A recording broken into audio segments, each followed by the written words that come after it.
আসসালামু আলাইকুম।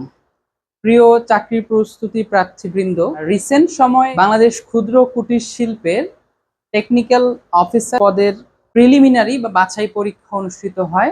এক্সাম টেকার ছিল আইবিএ ঢাকা ইউনিভার্সিটি। সেখানে অনেকে পরীক্ষা দিয়েছেন, পরীক্ষা দেওয়ার পর অনেকে নক দিচ্ছেন। এমনকি রিসেন্ট সময় কিন্তু রাজধানী উন্নয়ন কর্তৃপক্ষের সার্কুলার প্রকাশিত হয়েছে।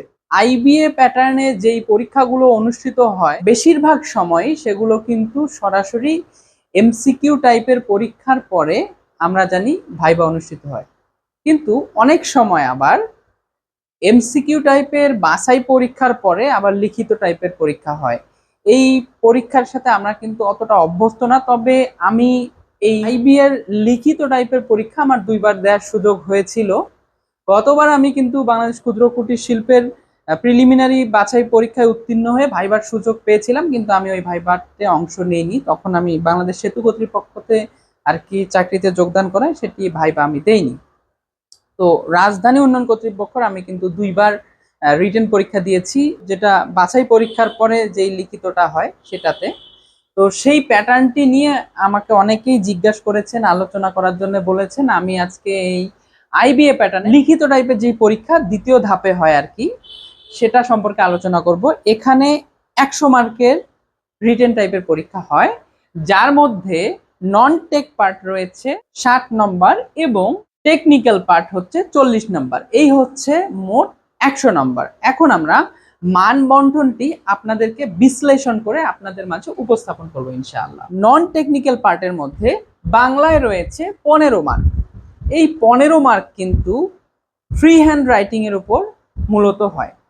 আমি রাজধানী উন্নয়ন কর্তৃপক্ষের পরীক্ষা আমি প্রথম যেবার আমি লিখিত টাইপের পরীক্ষা দিই, সেবার কিন্তু এসেছিল বাংলাদেশের অর্থনীতিতে পদ্মা সেতুর অবদান। তো এই টাইপের ফ্রি হ্যান্ড রাইটিং গুলো সাধারণত সমসাময়িক বিষয় কিংবা উন্নয়ন প্রকল্পের উপর এসে থাকে।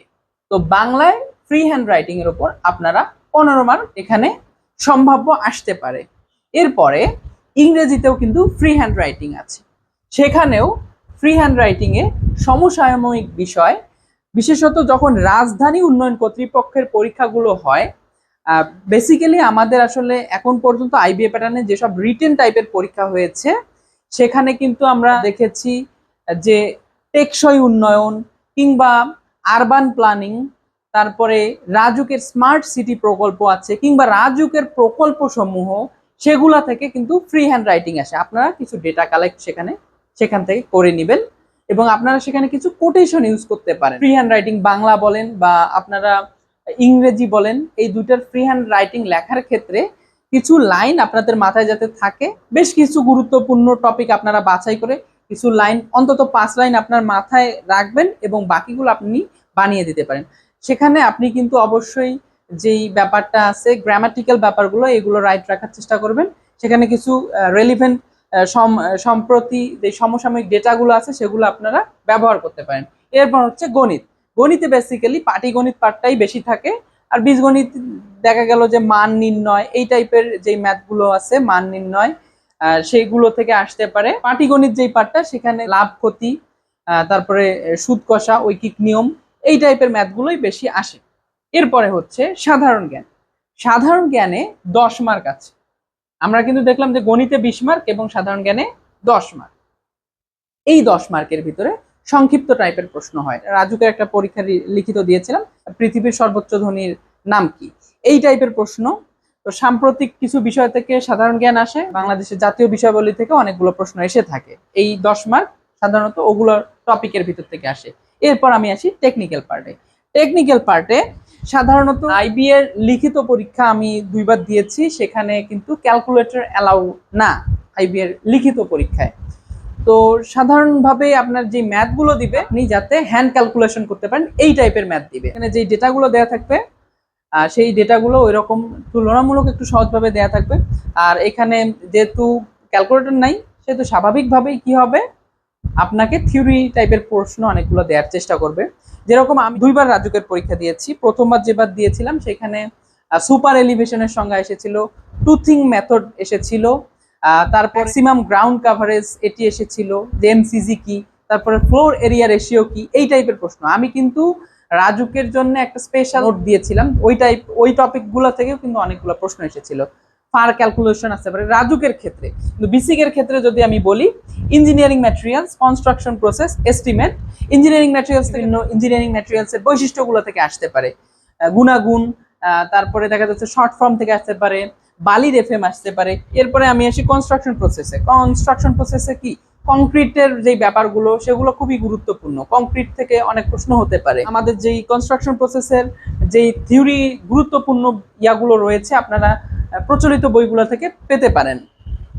এরপরে এস্টিমেট মালামালের পরিমাণ থেকে আমি লাস্ট যেই রাজুকের পরীক্ষা সেটিও দিয়েছিলাম লিখিত, সেখানে দেখেছি যে মালামালের ম্যাটেরিয়ালস বের করার একটা ম্যাথ আর কি দিয়েছিল।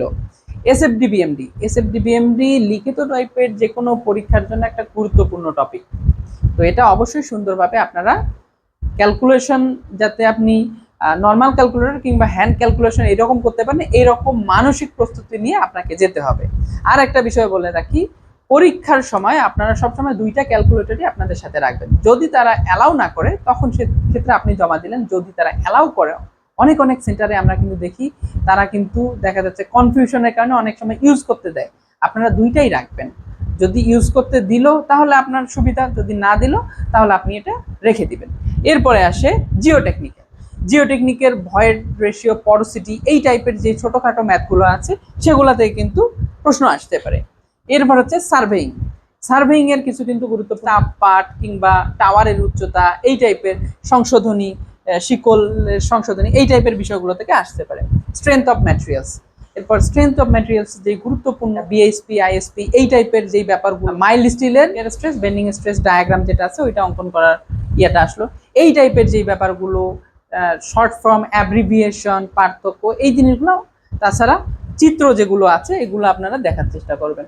এই হচ্ছে আমার ধারণা থেকে আইবিএ প্যাটার্নের লিখিত পরীক্ষা কেমন হতে পারে।